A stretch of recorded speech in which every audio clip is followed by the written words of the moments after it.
तो चलिए शुरू करते हैं आर्ट एंड कल्चर। अभी तक हमने किस तरह से देखा, first we differentiate between the two terminology, what exactly the art and what culture is.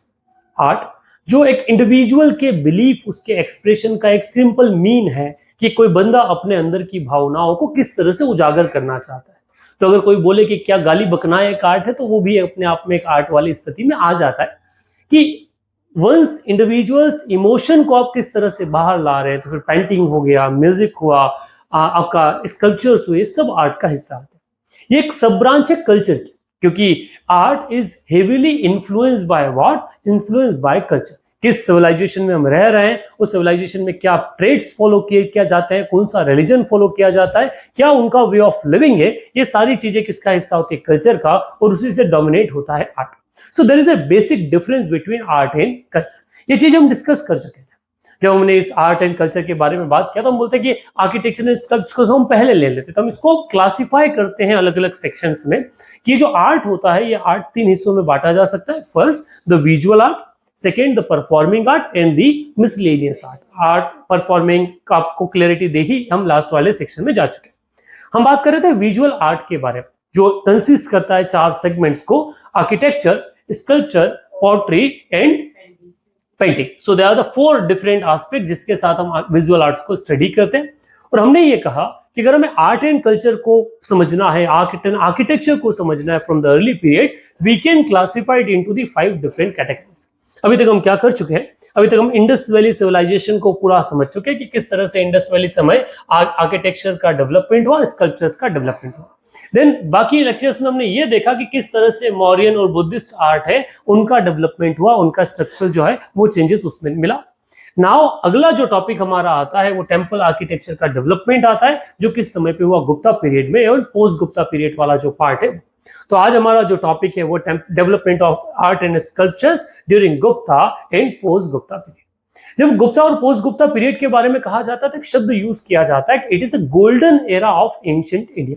जिस तरह से लिटरेचर का डेवलपमेंट हुआ, जिस तरह से साइंस का डेवलपमेंट हुआ, जिस तरह से आर्किटेक्चर का डेवलपमेंट हुआ, इस फेज को हम किस नाम से जानते हैं, गुप्ता पीरियड के नाम से जानते हैं।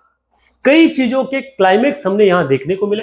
इसको थोड़ा सा आपके नोट्स के बेसिस पे समझने की कोशिश करें तो इसका टाइमलाइन अगर देखा जाए तो 4th सेंचुरी सीई से 6th सेंचुरी सी एडी लिखा गया है, पर अब वर्तमान में एब्रिविएशन क्या यूज करते हैं, सीई यूज करते हैं। तो 4th सेंचुरी सीई से लेके 6th सेंचुरी सीई तक का जो डेवलपमेंट है, उस डेवलपमेंट को आप गुप्ता एरा के फेज में काउंट करते हैं। इसमें आर्ट है, साइंस और लिटरेचर है जो ग्रेटली फ्लॉरिश हुए, और इसी फेज के कारण इसे हम किस नाम से जानते हैं, golden era of ancient India.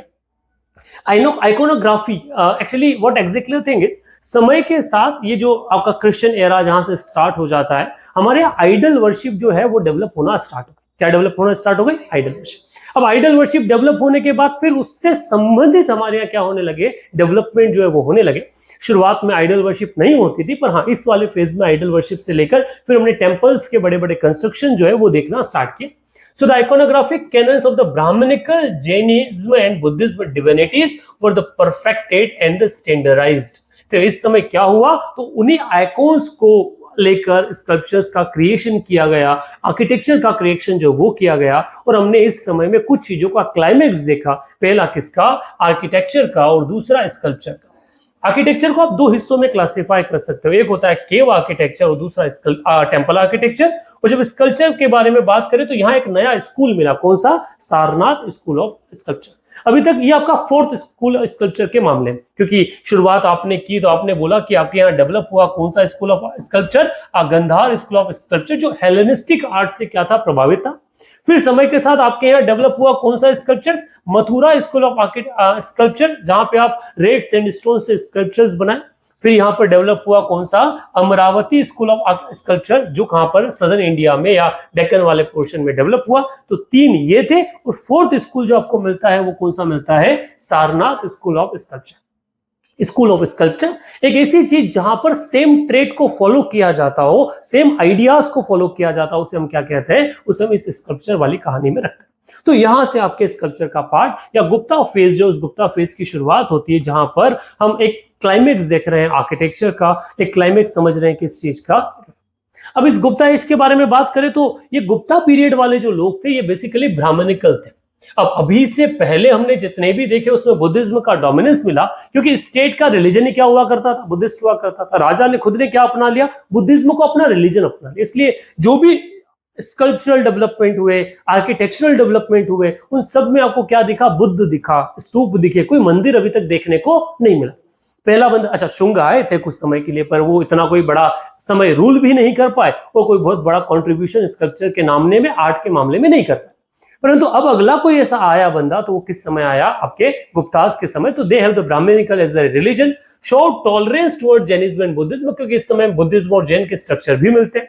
पर हमने डेवलपमेंट देखा किसका, हिंदुइज्म का। और ये वो समय था जिस समय हमने 3 पॉपुलर डेटीज हिंदुइज्म में निकल कर आए। कौन कौन से, विष्णु, शिव और शक्ति। ठीक है, ये वो दौर था जब वैष्णविज्म का डेवलपमेंट हुआ। ये वो दौर था जब कौन सा डेवलपमेंट हुआ, शैविज्म का। और यही दौर में शाक्तिज्म जो है वो भी आया। Vaishnavism northern and central India में चल रहा था। शैविज्म कहां चल रहा था, सदर्न इंडिया में। जहां पर आपको अगर आप कभी भी कर्नाटक की राजनीति को समझने की कोशिश करेंगे तो वहां पे कुछ समुदाय बड़े न्यूज में आते, जैसे लिंगायत। ठीक है, एक नाम कभी आप लोगों ने सुना, तो वो हम आगे जाके पढ़ेंगे भी इन चीजों को। तो इस किस में आया, सदर्न इंडिया में। वैसे ही आप बंगाल हो गया, ईस्टर्न इंडिया हो गया, मालाबार रीजन ऑफ केरला हो गया, यहाँ किसको पूजा गया, देवी को पूजा गया। अभी वर्तमान में एक फिल्म बनी कांतारा, बड़ी पॉपुलर हुई। ठीक है, उस कांतारा में देवी का नाम यूज किया गया। ये वो रीजन है बेटा, मालाबार रीजन, जहां पर सबसे ज्यादा क्या माना जाता है, लोकल डेटीज को माना जाता है। हम जिस एरिया मालवा में रहते हैं ना, इस मालवा में भी लोकल डेटी का बड़ा प्रोमिनेंस है। हमारे यहाँ कई सारे लोकल डेटीज जो उन्हें पूजा जाता है। सो केरला में जो कांतारा मूवी बनी वो इस रीजन से बनी, जहां पर देवी को माना जाता है। एक व्यक्ति, उस व्यक्ति को शरीर में किसका आभास होता है, देवी का आभास होता है, और उन्हीं को पूछते हैं। तो वहीं से शाक्तिज्म जो है वो डेवलप हुआ। बंगाल में आपने देवी पूजा को में अपने हर बार आप देखते हैं कि किस तरह से वहां दुर्गा पूजा की जाती है। तो ये वो कल्चर हमको अलग अलग जगह देखने को मिलता है। ये कब हुआ, ये जो गुप्ता पीरियड है, उस गुप्ता पीरियड के टाइम पीरियड। सो गुप्ता पीरियड के ही बारे में बात करें तो सबसे महत्वपूर्ण जिसमें क्लाइमेक्स हमने अचीव किया, तो वो अचीव किसको बोलते हैं, केव आर्किटेक्चर। केव को लेकर हमारे पास अजंता एलोरा में पूरा कॉम्प्लेक्स है, जहां पर कई सारे केव्स का कंस्ट्रक्शन हुआ और उसमें से मैक्सिमम इसी समय क्या हुई, बनी। सो अर्लीस्ट रॉक कट जो है वो अशोका के समय स्टार्ट हुआ। उसके बाद उसके ग्रैंडसन दशरथ के समय बना, जिसमें बारबरा केव्स, नागार्जुन केव्स के जो कॉम्प्लेक्स थे, जिसमें 3 और 4 केव्स हुआ करते थे, जिनको हमने मौर्यन पीरियड में देखा कि किस तरह से कौन कौन की केव का कंस्ट्रक्शन हुआ। अब अर्ली केव्स में एक्सकेवेटेड किया वुडन मॉडल पर, ठीक है, जिसमें आपका बारबर केव और नागार्जुन केव का एविडेंस जो है हम देखते हैं। अब लेटर केव टेम्पल्स, इस मोनेस्ट्रीज जो है अब कई बार हमको मिलती है, जिसमें वेस्ट और डेक्कन जो सतवाहनास के समय डेवलप हुआ, जो लार्जेस्ट और मोस्ट फेमस आर्टिफिशियल केव्स के लिए जाने जाते हैं। और वहीं दूसरा अपने रॉक कट आर्किटेक्चर का डेवलपमेंट जो है वो इसी टाइम पीरियड पर देखने को मिला, जहां पर बड़े बड़े टेम्पल्स का भी एक्सकवेशन जो है, एरेक्शन जो है वो इरेक्शन किया गया। फेज ऑफ केव आर्किटेक्चर, हम जो पूरा केव आर्किटेक्चर का डेवलपमेंट हुआ उसको 3 अलग अलग फेज में डिफाइन कर सकते हैं, अलग अलग बांट सकते हैं। First phase, the earliest phase, that is from the 2nd century BC to 2nd century AD, या 2nd century BCE to 2nd century CE. AD stand for CE, ठीक है। सो क्या क्या चीजें इसमें देखने को मिलता है। सो related exclusively too early Buddhism, पहला पार्ट किसमें था, बुद्धिज्म से। बुद्धा वॉज रिप्रेजेंटेड सिंबॉलिकली, कोई बुद्धा का स्टेचू नहीं बनाया गया, स्तूप घोड़ा बनाया गया, हाथी बनाया गया, बुल बनाया गया, उससे बताया गया। मेजर एक्सकवेशन जैसे चैत्य एंड विहाराज मिले। चैत्यास क्या होते थे, चैत्यास वर्शिप का प्लेस हुआ करता। तो अगर विहारा के बारे में बात करें तो वो रहने की जगह होती थी या मोक रहा करते थे। Practical less permanent materials like would का उपयोग किया। हमने इससे संबंधित स्कल्पचर्स क्लास में केव्स देखी थी, कालरा, कानेरी, नासिक, भाजा, बेड़सा, ये वो केव्स हैं जो केव्स किससे संबंधित है, अर्ली फेज से संबंधित है। जो एविडेंस हमें यहाँ वाले पार्ट से क्या है, अवेलेबल होते हैं। वही अगर बात करें सेकेंड फेज ऑफ आर्किटेक्चर की, तो सेकेंड फेज कब से स्टार्ट होता है, उसे बेसिकली 5th सेंचुरी से लेकर 7th सेंचुरी, आपका सीई वाला पार्ट, एडी वाला पार्ट को आपको क्या कहते हैं, इस वाली कैटेगरी में। अब इस वाले फेज में क्या हुआ, जो टिम्बर या पहले वुड यूज किया जाता था, उस वुड का अब क्या हो गया, एलिमिनेशन हो गया। वुड की जगह जो रॉक है उसने ले ली। इंट्रोडक्शन हुआ बुद्धा की इमेज का। फेज ऑफ एक्सकवेशन में हमें चैत्यास और रिमेन कई सारी चीजें मिली है। विहारा जो बुद्धा की हाउस होल्ड इमेज को क्या करते थे, कंटेन करते थे। अगर लास्ट फेज देखा जाए तो 10 से 10 सेंचुरी, 7 से 10 सेंचुरी के आसपास डेवलप हुआ, जिसमें हिंदू और जैन एक्सटेंट जो है वो ज्यादा मिला। धीरे धीरे बुद्धा जो है वो मींस उनका जो डोमिनेंस है वो डोमिनेंस खत्म होने को आ जाता है इस केव आर्किटेक्चर में। सो ये वो फेज है। एक तरफ तो केव आर्किटेक्चर का डेवलपमेंट हुआ। अब इसी तरह से केव्स बनाए गए कहां पर, द्रविड़ के आधार पर, Dravidian in the southern part वाला जो पार्ट में, ये ऐसा नहीं था कि सिर्फ इसका डेवलपमेंट कहां हो रहा था, नॉर्थ इंडिया में, सदर्न पार्ट में, साउथ इंडिया में भी आपने इसी चीज का डेवलपमेंट जो है वो देखा है साथ साथ में। अभी तक एक थ्योरी, शायद आपने किलादी का नाम मैंने आपकी क्लास में पहले बताया हो, आपको खिजड़ी का नाम बताया हो। एक एक्सकवेशन हुआ कहां पर, सदर्न पार्ट में, तमिलनाडु में। जो एक्सकवेशन ये कहता है कि अभी तक की जो थ्योरी आप लोगों ने बताई है कि जो डेवलपमेंट है वो डेवलपमेंट कहां से कहां की तरफ मूव किया, नॉर्थ इंडिया से किधर की तरफ मूव किया, साउथ इंडिया में, वो पूरी की पूरी थ्योरी इस डिस्कवरी ने फेल कर दी। ठीक है, क्योंकि ये डिस्कवरी ये बताती है कि लगभग 6 सेंचुरी बीसीई में, कब, 580 बीसीई के आसपास, वहां पर एक ऐसा सिविलाइजेशन मिला जिसको खिजड़ी नाम दिया गया। ये एग्जिस्ट करता था उस पीरियड में, वो भी प्लान्ड था, ब्रिक्स का यूज किया गया, कोई मोनार्की नहीं शो करता, एक ऐसा टाउन कंप्लीट ट्रेड सिटी के रूप में जो इतने सारे सवाल खड़े कर देता है इस पूरे स्ट्रक्चर पे। क्योंकि यही वो दौर है जिस समय हम बोलते हैं कि नहीं यार, जब नॉर्थ इंडिया में सिटी का डेवलपमेंट हो चुका था तब साउथ इंडिया में क्या चल रहा था, मेगालिथिक एज चल रहा था। मतलब वो स्टोन से ही काम कर रहे थे, उसमें स्टोन एज वाला कल्चर, क्या कल्चर चल रहा था, स्टोन। तो थ्योरी, तो जिस तरह ऊपर क्या डेवलपमेंट हुआ, आपका केव्स का डेवलपमेंट हुआ, वैसा ही डेवलपमेंट में सदर्न पार्ट में देखा, और यहां भी केव्स जो है वो बनाए गए। पर यहाँ के केव्स थोड़ी अलग थी, डिफरेंट थी वहां वाले से। क्यों? यहाँ पर आर्किटेक्चरल ग्रोथ थोड़ी ज्यादा थी, स्कल्पचरल एलिमेंट थोड़े ज्यादा थे। यहाँ पर इन्होंने जो भी केव बनाई उसमें आगे एक मंडप का जो है वो ध्यान में, शुरुआत में उसको बाहर से कैसा डिजाइन दिया कि कोई मंडप बना हो, पिलर्स बनाए गए, पिलर के ऊपर एक छज्जा जो है वो निकाला गया। ठीक है, जो out rock simple column hall जो है इस चीज में देखने को मिलता है। साथ ही साथ इनको एक रथ का एविडेंस वो बनाया गया, मतलब जो भी केव दिखती थी उसके ऊपर आसपास पहिए बना देते तो ऐसा बना देते थे कि ये क्या है, ये पूरा एक रथ है। तो ये स्कल्पचरल चेंज जो है ये आपको कहां देखने को मिला, जो द्रविडियन आर्किटेक्चर है उस द्रविडियन आर्किटेक्चर। तो ये शुरुआती पार्ट था, what exactly the cave is, उसका बेसिक इंट्रोडक्शन। कुछ पॉपुलर और फेमस केव्स के बारे में बात करें जो इस टाइम पीरियड से आती है, तो उसमें सबसे महत्वपूर्ण जो है वो है कान्हेरी केव्स। कहां पे सिचुएटेड है, नियर मुंबई। कब टाइम पीरियड से, तो 2nd सेंचुरी से 9th सेंचुरी के आसपास इसका डेवलपमेंट हुआ। लगभग 100 से ज्यादा केव्स यहां सिचुएटेड है, जो फर्स्ट फेज हीनयान बुद्धिज्म से बिलोंग करती है। जब भी एक टर्म आपको देखने को मिले हीनयान बुद्धिज्म, मतलब ये मान लीजिएगा यहां पर क्या अवेलेबल नहीं है, आइडल अवेलेबल नहीं है, आइडल वर्शिप जो है वो अवेलेबल नहीं, क्योंकि वो महायान बुद्धिज्म का ट्रेड।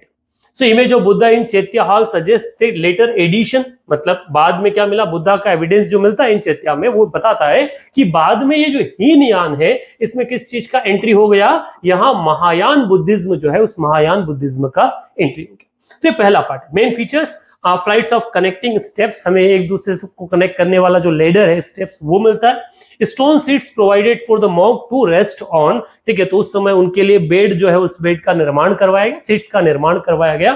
तो वो एक यूनिक फीचर है कि हाथों हाथ उस चीज को भी क्या किया गया, उस कंस्ट्रक्शन में फोकस किया गया। अगली एक पॉपुलर केव जो फेमस है, जहां से सवाल बनते हैं, वो है आपका जोगेश्वरी केव। इनको आप अपने नोट्स में इसी तरह से कंटेन करना, केव का नाम, केव से संबंधित क्या क्या चीजें इंपॉर्टेंट है, क्योंकि यहां से क्वेश्चंस जो आते हैं, कैसे क्वेश्चन आएंगे, प्लेस पूछ लेगा, कौन से एरा से डिपेंड करती थी वो पूछ लेगा, और क्या स्पेशल कैरेक्टर शो करती थी वो पूछ लेगा।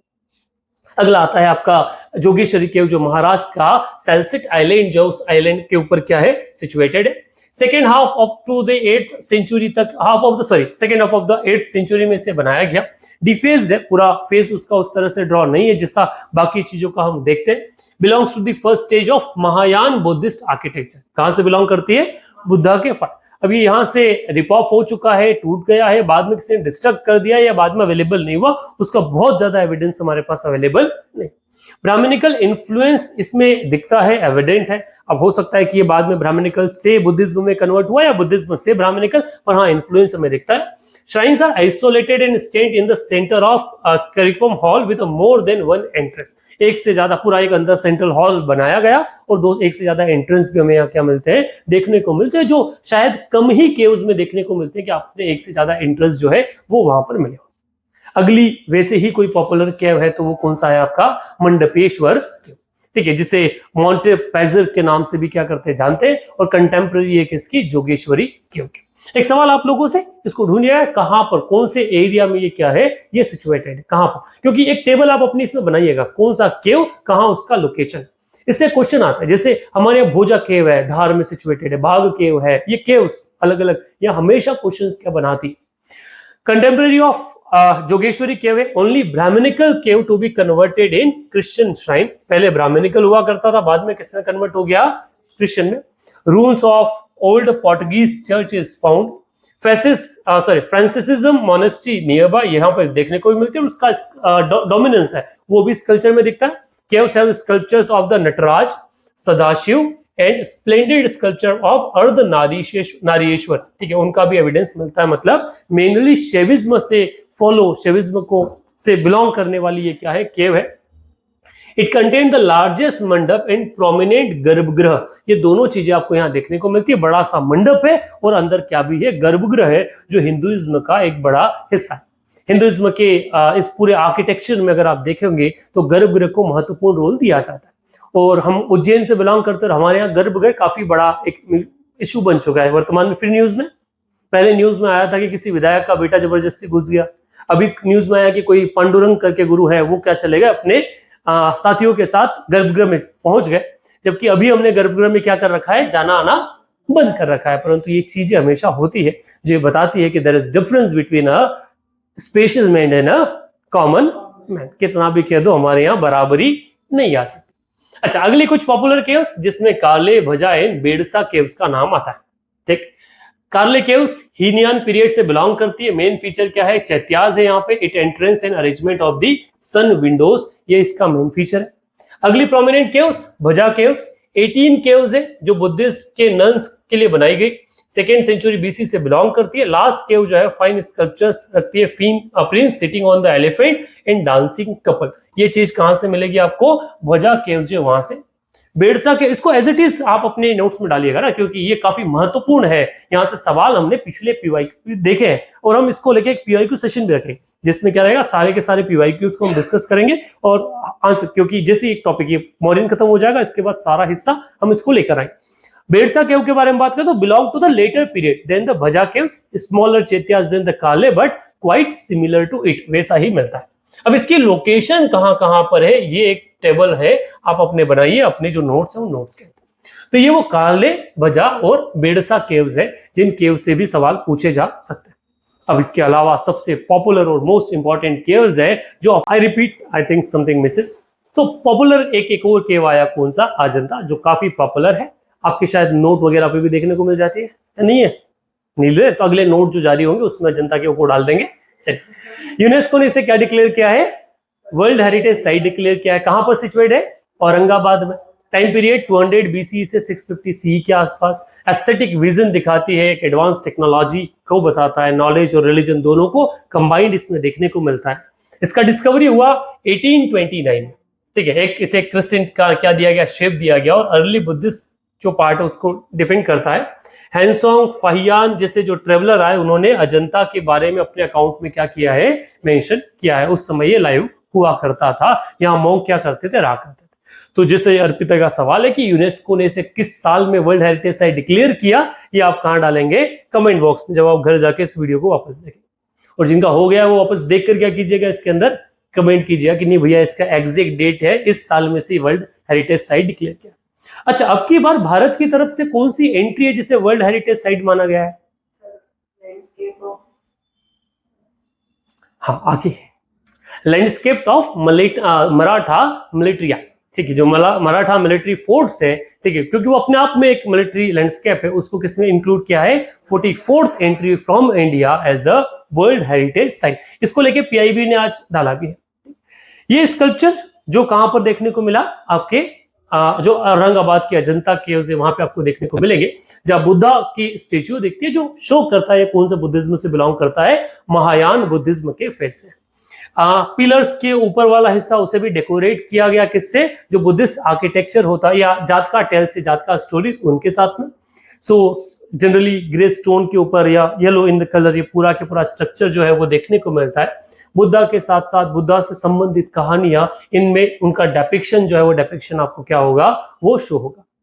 अगली पॉपुलर केव जैसे अजंता है वैसे एक और पॉपुलर केव कौन सा है आपका, Ellora caves. Ellora is known for Hindu, Buddhist and Jain cave temples, जो 6th सेंचुरी से 9th सेंचुरी तक इनका डेवलपमेंट हुआ, जिसमें कलचुरी, चालुक्य और राष्ट्रकूटा सभी डायनेस्टी का सिग्निफिकेंट योगदान जो है वो देखने को मिलता है। ये टाइम पीरियड 6th से 9th सेंचुरी के आसपास है और ये भी कौन सी साइट है, यूनेस्को वर्ल्ड हेरिटेज साइट है। जैसे पुराने वाला सवाल था वैसा ही सवाल फिर से कि इसे कब वर्ल्ड हेरिटेज साइट डिस्कवर है वो क्या डिक्लेयर किया गया। 34 केव्स का पूरा के पूरा एक स्ट्रक्चरल कॉम्प्लेक्स है, ठीक है, जो चंद्रगिरी हिल्स के आसपास थे। Hindu, Buddhist, Jain rock cut temples यहाँ पे आपको मिलेंगे, साथ ही साथ विहार और मठ जो है जो 5th एंड 10th सेंचुरी में बने वो भी आपको मिलेंगे। एलोरा केव का सबसे सिग्निफिकेंट अगर कुछ है तो वहां का है कैलाश टेम्पल, जो किसके समय बना, जो आपके राष्ट्रकूट राजा कृष्णा III के समय क्या किया गया, एरेक्ट किया गया, जहां पूरे एक पत्थर को पूरा एनक्रेव करके क्या बनाया गया, कैलाश टेम्पल जो है उसका कंस्ट्रक्शन किया गया और वो पूरा स्कल्पचर्ड है, कोई भी पिलर खाली नहीं है, हर पिलर अपने आप में कहानी जो है वो कहानी अपने साथ कंसिस्ट करता है। और इसी के कारण इस स्पेस को कौन सा साइट डिक्लेयर किया गया है, वर्ल्ड हेरिटेज। ये एक टॉप व्यू की एक पूरी की पूरी हिल थी, उस हिल को काट कर क्या किया गया, उसके अंदर ये स्ट्रक्चर जो है, ये टेम्पल वाला जो स्ट्रक्चर, ये स्ट्रक्चर क्रिएट किया गया और इसी कारण इसे क्या भी डिक्लेयर किया गया था, वर्ल्ड हेरिटेज साइट। कई लोग बोलते हैं कि इसको देवो मतलब भगवान ने इस टेम्पल का कंस्ट्रक्शन किया और एक रात में किया। वो जो लोकल एरिया है उस एलोरा के आसपास वाला, वो इसे देवीय जो है आशीर्वाद के रूप में देखता है। हमें टेक्स्ट मिलता है कृष्णा III ने इसका क्या करवाया था, जो कंस्ट्रक्शन है वो कंस्ट्रक्शन करवाया। तो ये सब आपको कहाँ स्ट्रक्चर मिलते हैं, इस पार्ट में। तो ये था आपका केव आर्किटेक्चर वाले पार्ट। यहां तक अगर किसी के दिमाग में कोई सवाल आ रहा है तो आप पूछ सकते हैं। नहीं, बढ़िया। आगे अगला जो पार्ट आता है वो किसका आता है, temple architecture. The Gupta's were known for temple architecture, development of temple architecture. तो बढ़ते हैं आगे and let's talk about temple architecture. Gupta के टाइम पीरियड पे सिग्निफिकेंट डेवलपमेंट हुआ टेम्पल आर्किटेक्चर का। जैसा एक डेवलपमेंट हम स्तूपास का देखते हैं मौर्यन और पोस्ट मौर्यन फेज में, उसी तरह से कि स्टेप बाय स्टेप हमने टेम्पल्स का डेवलपमेंट इस पूरे पीरियड में देखा। So one of the grandest monolithic excavation in the world, the two-storied gateway of the south, actually something is missing, I think.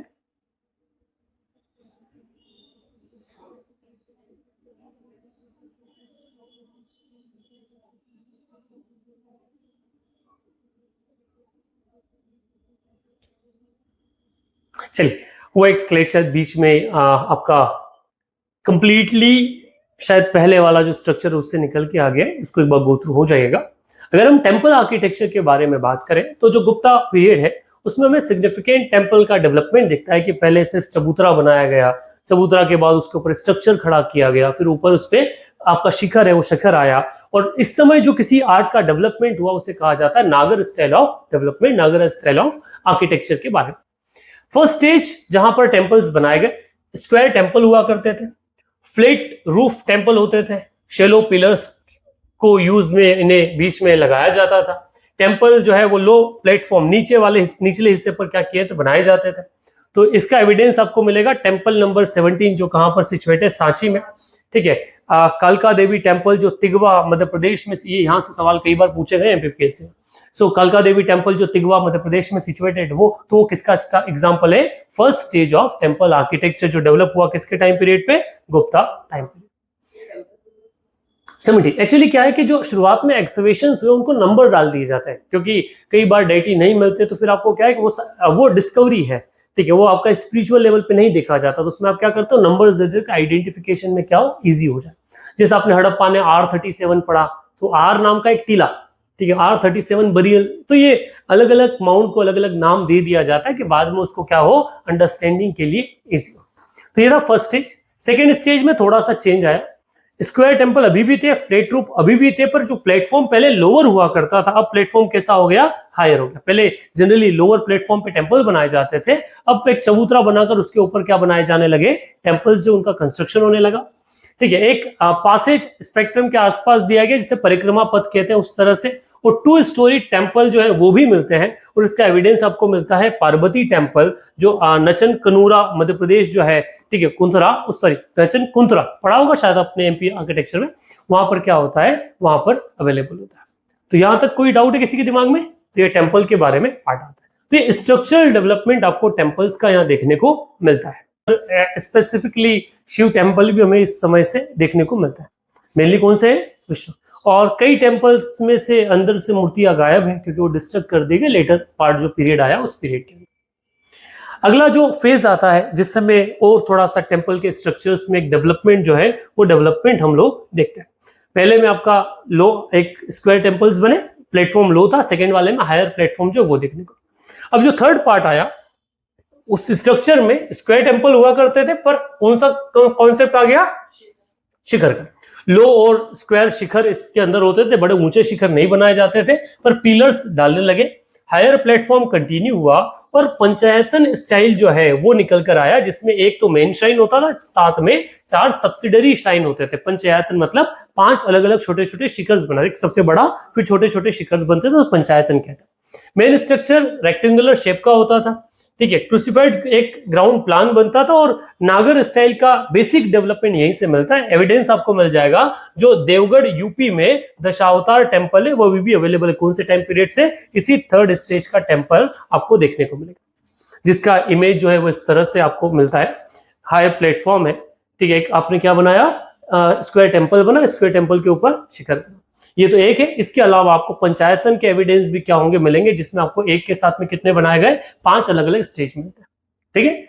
अगला स्टेज आता है, that is the fourth stage, जिसमें rectangle temple है, शिखर आ गया, high platform आ गया, और उसमें पंचायतन style का और थोड़ा सा अच्छा डेवलपमेंट हुआ, जो आपका सोलापुर महाराष्ट्र में सिचुएटेड टेर टेम्पल, जहां अलग अलग श्राइन आपको देखने को मिल जाएंगे। तो ये कौन सा है? Fourth stage.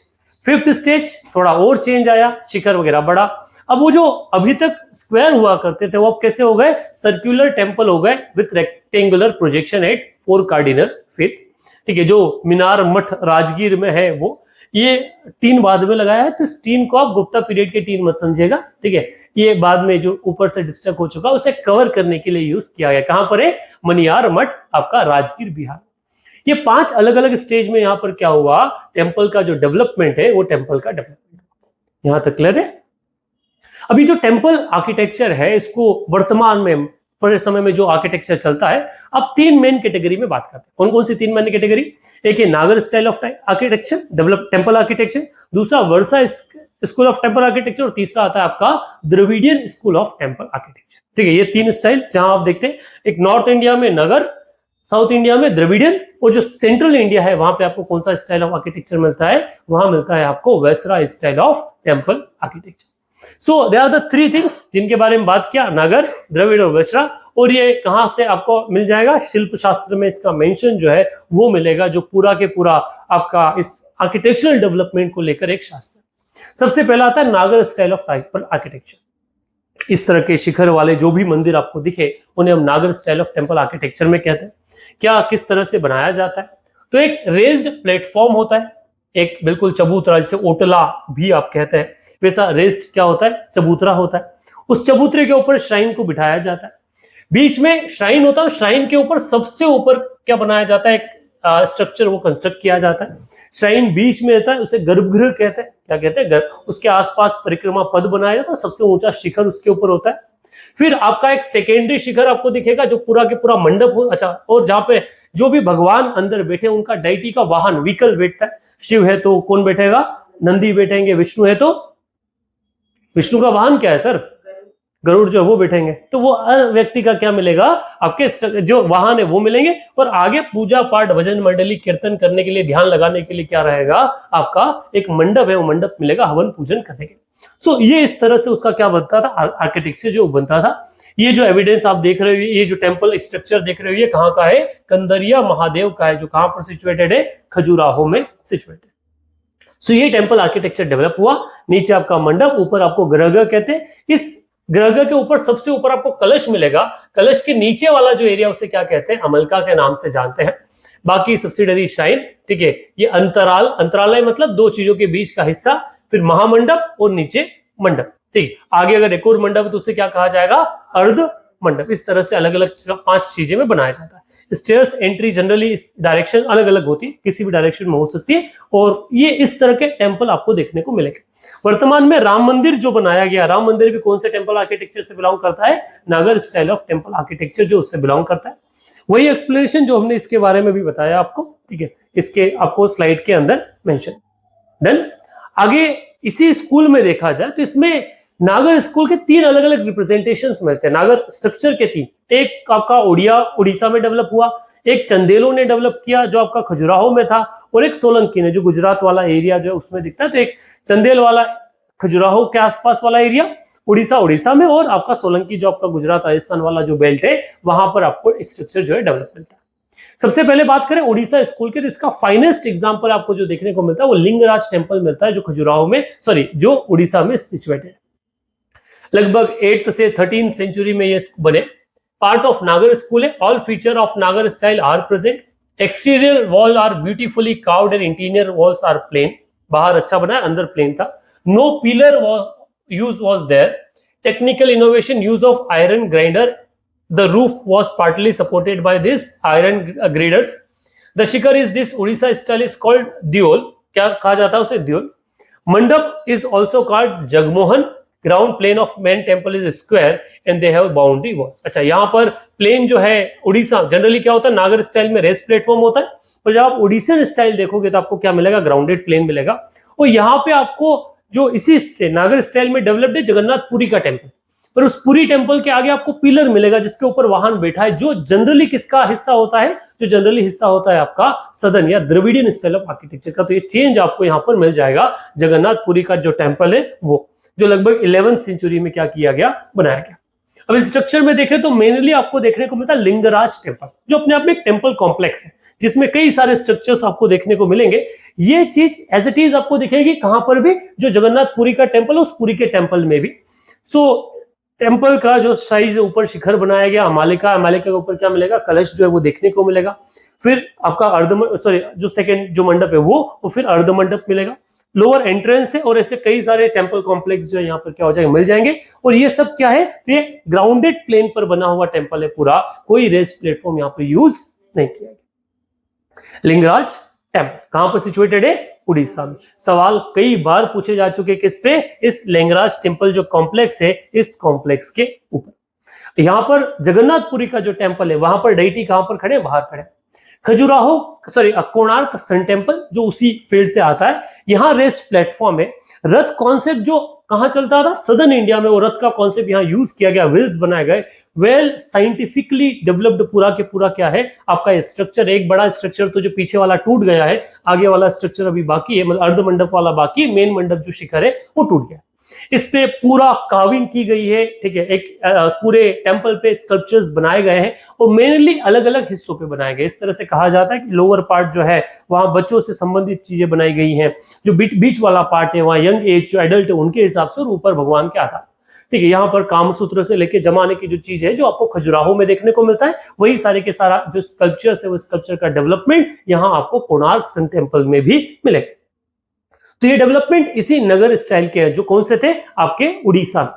अगला था चंदेल स्कूल ऑफ या खजुराहो स्कूल, ठीक है, जो इंटीग्रेटेड कार्विंग है बोथ इंटीरियर एंड एक्सटीरियर। उसमें खाली एक्सटीरियर वॉल पर था, यहाँ पे क्या है इंटीरियर एक्सटीरियर दोनों वॉल पे कार्विंग मिलेगा। Temple stand on a higher terrace comparatively, ठीक है, बड़ा उसको फ्लो बनाया गया। टेंपल हैव मेन 3 एलिमेंट, गर्भगृह, मंडप एंड पोर्टिको, ठीक है। The sculptures erotic theme taken from the Kamasutra, इसमें भी यही चीज मिलेगी कि कामसूत्रा से जो इरोटिक थीम है उसको काउंट किया गया। एक सवाल आता है, कई बार पूछा भी गया है या ये भी कहा जाता है, हम लोग एक तरफ इंडिया में एडल्ट कंटेंट पॉर्न वगैरह को बैन करने की बात करते हैं, वहीं दूसरी तरफ इसी तरह का जो कंटेंट है एडल्ट कंटेंट वो हमारे टेंपल्स पे क्या किया गया है, एनग्रेव किया गया है। खजुराहो में ये चीज देखने को मिलता है, आपको सदर्न एरियाज में भी कुछ टेंपल्स में मिलता है, और आपका जो कोणार्क सन टेंपल है वहां भी ये देखने को मिलता है। तो सवाल आता है कि वाई, जब इतना ही इन सब चीजों के खिलाफ थे तो इन सब चीजों को मंदिरों पर अच्छा डेपिक्ट करना था, अलग से कोई कॉम्प्लेक्स बना देते, पर जो शाइन जहां पूजा होती है उन्हीं मंदिरों पर इस तरह के इंस्ट्रक्शंस क्यों बनाए गए? तो आंसर आपका ढूंढिए, ठीक है, एक एक्यूरेट आंसर लेके आइएगा, अभी मत लाइए, ठीक है, इसको कमेंट बॉक्स में ले आइएगा, ठीक है, तो जो आप हैं और जो शायद यूट्यूब पे देखेंगे दोनों के लिए आंसर जो है मैच हो जाएगा। तो ये स्ट्रक्चर यहाँ पे देखने को मिला, तो वो खजुराहो स्ट्रक्चर है जहां पर थोड़ा सा बेसिक चेंज आया। अगला आता है सोलंकी स्कूल ऑफ मोरेना, जो बेसिकली लेटर चालुक्यों का ही हिस्सा है। सोलंकी आपने कल्याणी, चालुक्य ऑफ कल्याणी पढ़ा है, उस आधार पे। No fundamentally different from Khajuraho, main features थोड़ा ज्यादा डेकोरेटिव जो है वो हो गया, माइन्यूट डेकोरेशन जो है। सीलिंग को भी काव किया जाने लगा, आर्क का यूज होने लगा, ठीक है, जो अभी तक आर्क टेम्पल में यूज नहीं होते तो यहाँ स्टार्ट हो गए। मोस्टली सैंडस्टोन यूज किया गया, ग्रे टू ब्लैक स्टोन जो है वो यूज किया गया। और इसका सबसे अच्छा एविडेंस मिलता है दिलवारा जैन टेम्पल, जो कहां पर सिचुएटेड है, माउंट आबू। तो ये स्ट्रक्चर जिसके अंदर पूरा एक डोम बनाया गया, और अभी तक रूफ हमारे यहाँ काव नहीं की गई थी, और अब रूफ पर भी क्या की गई, काविंग की गई। सारा पिलर्स काविंग की गए, स्कल्पचर्स से बना, स्कल्पचर्स पे टिका ये पूरा टेम्पल जो है वो मिलता है। ये कौन सा स्कूल है आपका, गुर्जर या फिर सोलंकी स्कूल। तो नागर स्कूल ऑफ आर्किटेक्चर में आपको कितने सेगमेंट मिल जाएंगे, 3 सेगमेंट, एक उड़ीसा का, एक चंदेल का, और तीसरा सोलंकी का। अगला आता है आपका Dravidian style of temple architecture. Dravidian style जो अपने आप में मैग्निफिसेंट है, मल्टी कलर्ड है, ठीक है, हर जगह अलग अलग कलर का और फुल ऑफ स्कल्पचर्स है, ठीक है। पूरा टेम्पल आपको किससे भरा मिलेगा, स्कल्पचर्स से मिलेगा।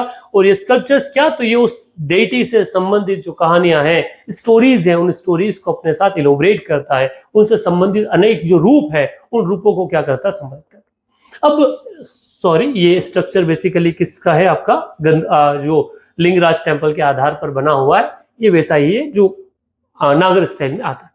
सो फीचर्स ऑफ द्रविडियन स्कूल अगर बात करें तो सिंगल विमान ऑन मेंटेनेंस, मतलब विमान मतलब जो उनका व्हीकल है जो भी भगवान का, उसको कहां रखा गया, बाहर, अंदर नहीं। तो एक पिलर के साथ में क्या किया गया है, भगवान की डेटी को। तो आप जब भी टेम्पल्स देखेंगे तो साउथ इंडिया में जो भी टेम्पल्स बने गए ऑक्टेनेंगल होते हैं, पर उनका जो श्राइन होता है, सो उनका जो वाहन होता है वो आगे एक खंबे पर खड़ा होता है, बैठा होता है। तो एक चेंज आपको देखेगा।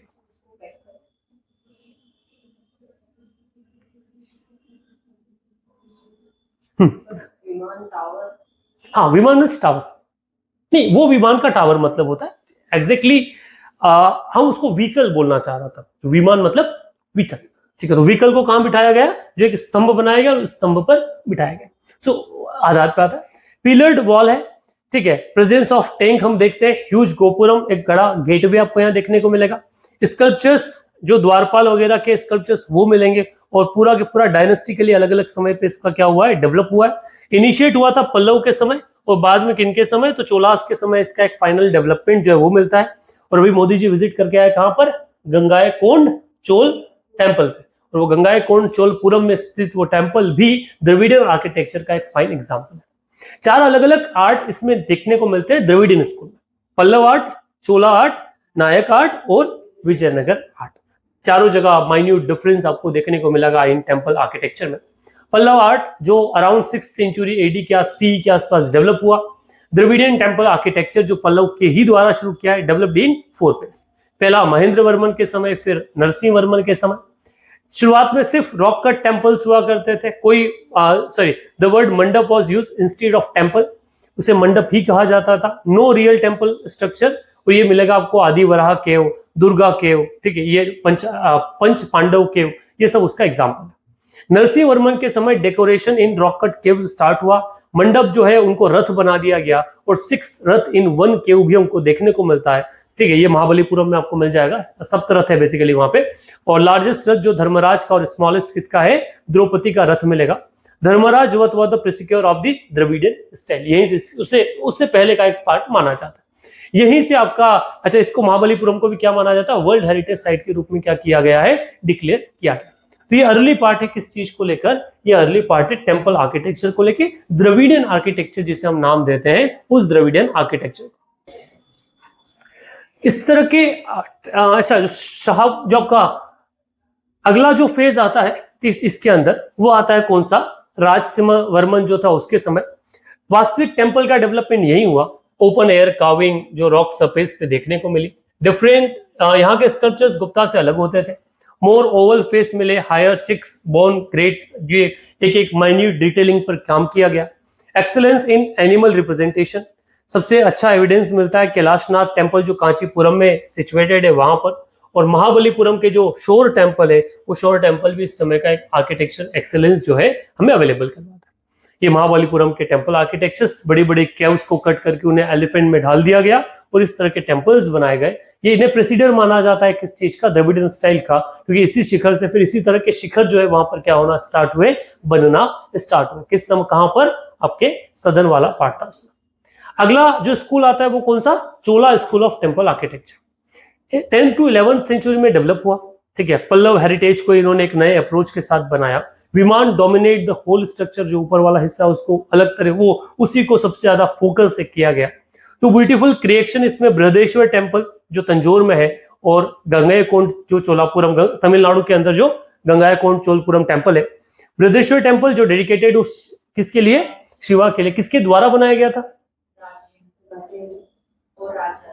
ठीक है। आगे बात करें, बड़ा सा लिंगम यहाँ देखने को मिलता है, massive monolithic bull, two biggest in one Lepakshi, वो भी आपको क्या मिलता है, अवेलेबल मिलता है।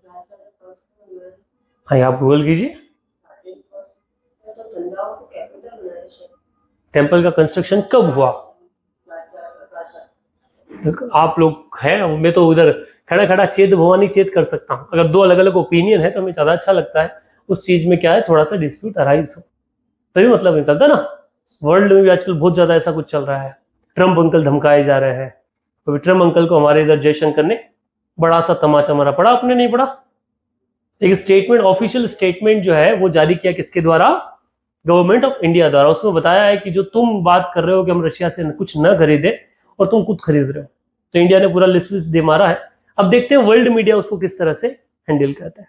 चलिए, इस तरह के स्ट्रक्चर्स बनाए गए। मंडप में जो शिखर होता था वैसे शिखर अब नहीं दिखते। अब जो विमान है वो विमान का दायरा अलग था, और बेसिकली इस तरह के विमान जो है वो मिलते थे।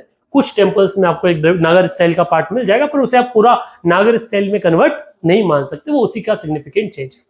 अगला, विजयनगर में जो 16th सेंचुरी के आसपास हुआ, हम्पी उनका कैपिटल था, और वहां भी उन्होंने इस द्रविडियन स्टाइल पे बहुत सारा जो काम है वो किया है। कृष्णदेव राय ने कई सारे टेम्पल्स बनाए, पिलर्स जो गोपुरम है, ठीक है, वैसा स्टैब्लिश किया। और ये उस समय का एक टेम्पल आर्किटेक्चर का अगर देखा जाए तो यहाँ एक जेनिथ देखने को मिलता है, एक पेनिकल देखने को मिलता है। बड़े बड़े स्ट्रक्चर्स बनाए। हम्पी का जो वर्ल्ड हेरिटेज साइट, एक बिग बुल जो एक बड़े सी जो वो थी शिला, पूरा एक उसको कट कर एक क्या बनाया गया, एक बेल जो है वो बेल बनाया गया। तो इस तरह के स्ट्रक्चर्स आपको कहाँ देखने को मिलेंगे, हम्पी में। अभी कुछ लोगों ने इसमें, लड़के गए थे घूमने के लिए, पिलर को धक्का वक्का देके क्या कर दिया, गिरा दिया। हाँ, तो हर तरह के मिलेंगे तुलसी संसार में, भांति भांति के लोग। अगला जो स्कूल है वो कौन सा है, Nayak school of architecture. Dominate in Madurai region, Nayak rose to the fall of the, जैसे विजयनगर खत्म हुआ नायक पावर में आए, और उन्हीं के समय इनका क्या हुआ, डेवलपमेंट हुआ। यहाँ भी अलग अलग, जनरली शेविज्म का बड़ा फेज था, शेविज्म पे क्या किया गया, फोकस किया गया। लार्जेस्ट गोपुरम बनाया गया, ठीक है, ये आपने शायद सदन स्ट्रक्चर्स में देखा हो। मीनाक्षी माता टेम्पल जो मदुरई की शान बना हुआ है, जो अपने गोपुरम के लिए बड़े पॉपुलर क्या किया जाता है, उन्हें माना जाता है। तो ये कौन सा टेम्पल था, द्रविडियन स्कूल ऑफ आर्किटेक्चर, जहां से जनरली सवाल पूछे जाते हैं, दोनों के डिफरेंस पूछा जाता है। वैसे एक टेम्पल आर्किटेक्चर डेवलप हुआ जिसे बोलता है वैसरा स्कूल ऑफ टेम्पल आर्किटेक्चर, जो कॉम्बिनेशन है किसका, नगर और जो आपका द्रविडियन स्कूल है उनका। और वैसे स्ट्रक्चर जिसमें दोनों के कंपोनेंट्स देखने को मिले, उसे आप वैसरा स्कूल ऑफ टेम्पल आर्किटेक्चर में क्या कर सकते हो, मान सकते हो। कहां डेवलप हुआ, तो जो महाराष्ट्र, लोअर महाराष्ट्र और आंध्र प्रदेश, अभी वर्तमान में तेलंगाना वाला रीजन है, वहां डेवलप हुआ। जनरली चालुक्यास को इसका क्रेडिट दिया जाता है, ठीक है। Fusion of Nagar and Dravidian style, components, विमान, मंडप, दोनों चीज मिलेगी। द्रविडियन कॉन्सेप्ट जो अंतराल है वो भी मिलेगा। शिखर जो है वो नागरन स्ट्रक्चर का कॉन्सेप्ट था, वो इंक्लूड है। Chalukya temple do not have covered ambulatory passes, जो पासेस जनरली जहां से घुसते थे उसको कवर इन लोगों ने नहीं किया। एक्सटीरियर वॉल्स जो है वो blending of the both style, जिसमें कई बार आपको द्रविडियन और कई जगह आपका नगर स्टाइल जो वो मिल जाएगा। विरूपाक्ष टेम्पल एट पदनकल्लर और रामेश्वरम केम ऑफ टेम्पल एट एलोरा, इस चीज का क्या देता है, हमें एक डिटेल एग्जांपल जो है एविडेंस, वो एविडेंस अवेलेबल करवाता है। तो ये थे किसके बारे में, ये था इनके स्कल्पचर, सॉरी आपके टेम्पल आर्किटेक्चर के बारे में, ठीक है। आखिरी पार्ट जो निकल कर आता है इस फेज का, वो आता है स्कल्पचरल डेवलपमेंट। पहला पार्ट आता है किससे, जो गुप्ता समय में स्कल्पचर का डेवलपमेंट हुआ उनसे। हम एक यक्ष और यक्षिणी की स्टेचू जो आर्ट बोले, उनके साथ एक नए उसमें आ गए थे, एक नए फेज में एंटर कर चुके थे। वैसे एक new school of Sarnath school of sculpture यहाँ डेवलप हुआ। perfect balance between sensuousness of the couchant figure and symbolic abstraction of the early medieval one. Representation of Hari and Har जो एमपी से मिला वो इसका एक बड़ा पार्ट है. क्रीम कलर सैंडस्टोन हुआ करता था. Nakedness was lacking more dressed on Buddha. पहले बुद्धा को नेकेड बताया गया और अब क्या बताया गया, अब ड्रेस पहनाई गई. The aura is more decorated, आसपास और ज्यादा डेकोरेशंस की गई. Gupta image of Buddha smiles on face suggesting the ultimate harmony achieved by him. Every aspect of image according to prescribed canon by the beauty and of the man. तो एक नया change हमको कब दिखता है, इस गुप्ता पीरियड के जो स्ट्रक्चर्स है उनमें. तो कई सारे कपड़े आपने क्या किए, पहनाए. कई सारे स्ट्रक्चर्स जो है इस समय से आपको देखने को मिलते हैं. ये कौन से, और फाइननेस आपको और ज्यादा मिलेगी, माइन्यूट डिटेलिंग और ज्यादा आपको देखने को मिलेगी. वैसे चोला स्कल्पचर्स के बारे में बात की जाए तो वहां नटराज का जो स्कल्पचर बना बड़ा पॉपुलर है. Dedicated to lord Shiva. Mainly bronze sculpture we use. Upper hand and damaru वमरू उसको डांसिंग फॉर्म में क्या किया गया, बताया गया. और ये बताया गया कि वो तब डांस करते थे जब वो डिस्ट्रक्शन की तरफ पहुंच जाए. इस तरह के और स्कल्पचर्स आपको ब्रॉन्ज के कहां मिलते हैं, सदन, जिनमें आप माइन्यूट डिटेलिंग देख सकते हो. फेस पर बेसिक कार्विंग जो है वो कार्विंग देख सकते हो. एक चीज आपको सदन स्कल्पचर्स में मिलेगी, यहां पर आपको जब भी नोज बनाया गया तो उसमें एक शार्पनेस दी जाती है, वो इस सदन में ही मिलेगी. नॉर्दर्न इंडिया में आपको कभी इतनी शार्पनेस नहीं मिलेगी. ठीक है. So that's it from that particular. So if you have any question you can raise.